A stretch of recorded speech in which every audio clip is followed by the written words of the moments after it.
Hi, Weezy. Good morning, Montreal, my city. 7:45 in the morning.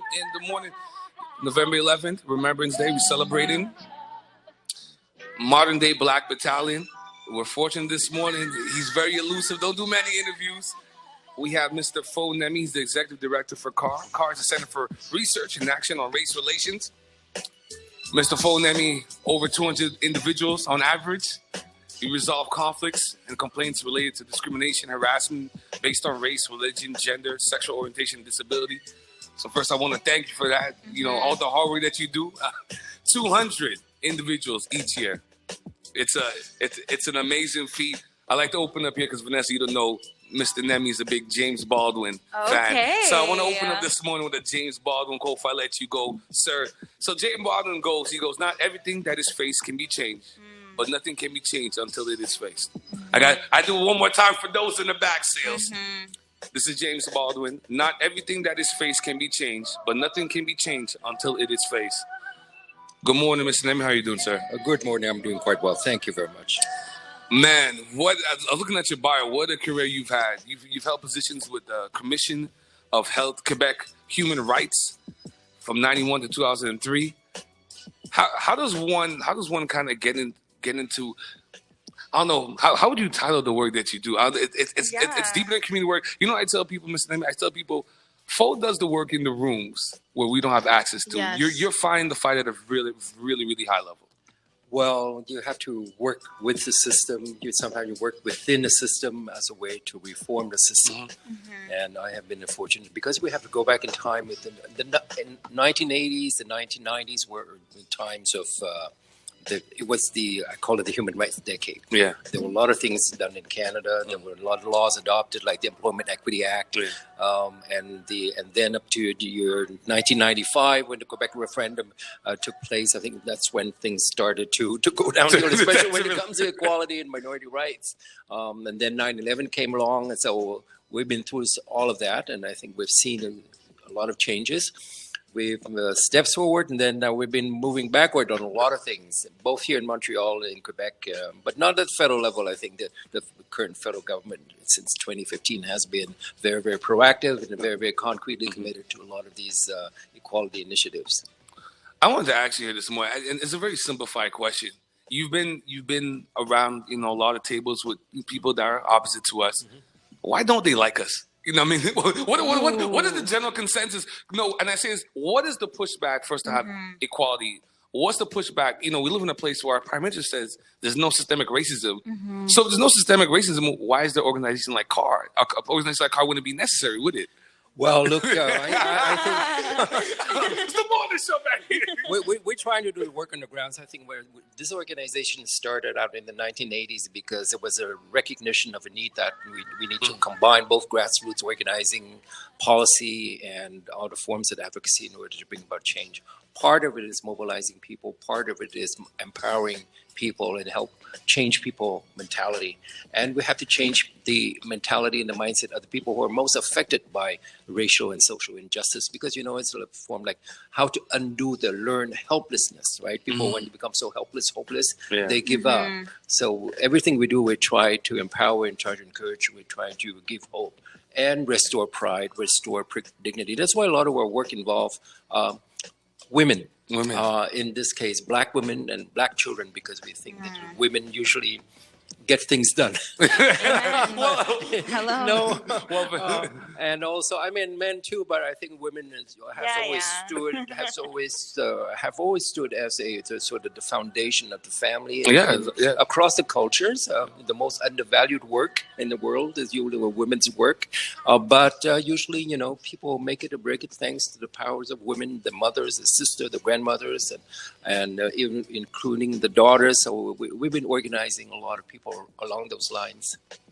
Let's talk about mobilization a little bit. Is it? I know you and I had a conversation a couple of weeks ago about enough people are not getting involved with a lot of issues. A lot of people aren't aware of the landscape that we're currently living in. They're just like, we've become so desensitized. Look again last week.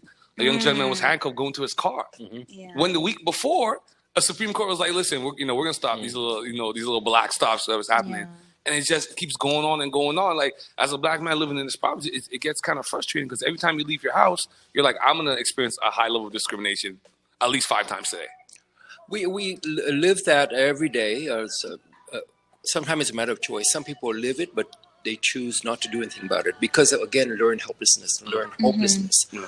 But one of the things I've noticed that in spite of incidents of racial profiling by the police, the mayor spoke out. Yeah. Executive committee members of the city of Montreal spoke up. And I think it's quite a significant change because in the past, people in position of authority tend to remain very quiet. Now the mayor spoke out and she said she wanted to have some answers. And that's a very, very significant because it's about a question of leadership, political leadership, civic leadership, and to a certain extent, community leadership. And we also have to recognize that we live in a city that's very diverse linguistically, culturally, socially, class-wise, and of course racially. So how to communicate and organize people across these lines, it's a major challenge. I think that one of the most unifying forces in my work is basically addressing poverty. Poverty, it cuts across where that's why we want to talk more about affordable housing. We talk about more equal access to employment. We want to talk to also quality in education, particularly primary and high school education, because that's where the future of racialized children, of all children, is. So we have to address more kitchen table issues. And that's the kind of focus that we've been adopting in the last few years, actually. Not like that, kitchen table issues. Let's speak about education a little bit because the children are our future. Their curriculum doesn't make no sense, but that's another fight that's going to take decades and decades for it to go. But just, in the last couple of years, we've seen a heightened sense of racial pushback back and forth in schools. How have you and your organization with CRARR, how have you guys kind of placed yourself in that fight? Well, we've been helping a group of black mothers right now preparing civil rights complaints and dealing with systemic barriers in education. In many cases it involves the lack of resources, adequate resources and services for children because of, again, poverty. And often we're dealing with large bureaucracies. We're dealing with a sort of system of hierarchy within the education system, especially at the school board level, where basically you can see both the racial, the ethnic hierarchy, and you see a lot of class base. We're also helping a lot of parents with children with disabilities. Yes. The most disadvantaged within the disadvantaged groups. And those children have a right and a need to have that right to succeed, to have adequate support. And that's why we want to focus on issues such as adequate support, disproportionate impact of school resource allocation. Racial profiling education is an issue that you're going to hear a lot about. Hold on. That's a big one, eh? Yeah. Okay, let's hold up real quick. Can you just give us a little bit more on that? The racial profiling? Racial profiling education, for example, we're trying to work on a couple of issues where basically, on the one hand, the slightest mistakes or the slightest misconduct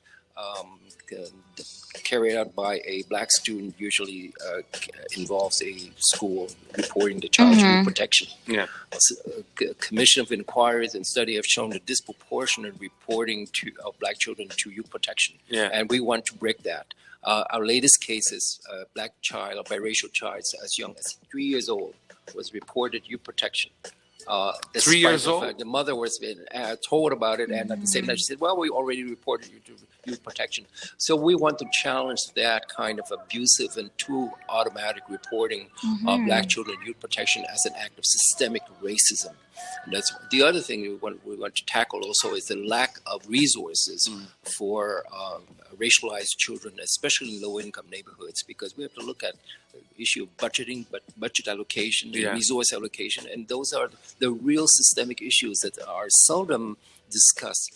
Racial profiling is also involved in a form of search of young people in high schools because of suspicion of drugs or anything else, and also this part of the racial profiling too is also treating them as potential delinquents or criminals, not actual but potential, setting out them, telling them they're not going to go anywhere except to jail and so on. I know. Those are the sort of attitudes and the practices we'll come out with some results of some studies we're doing.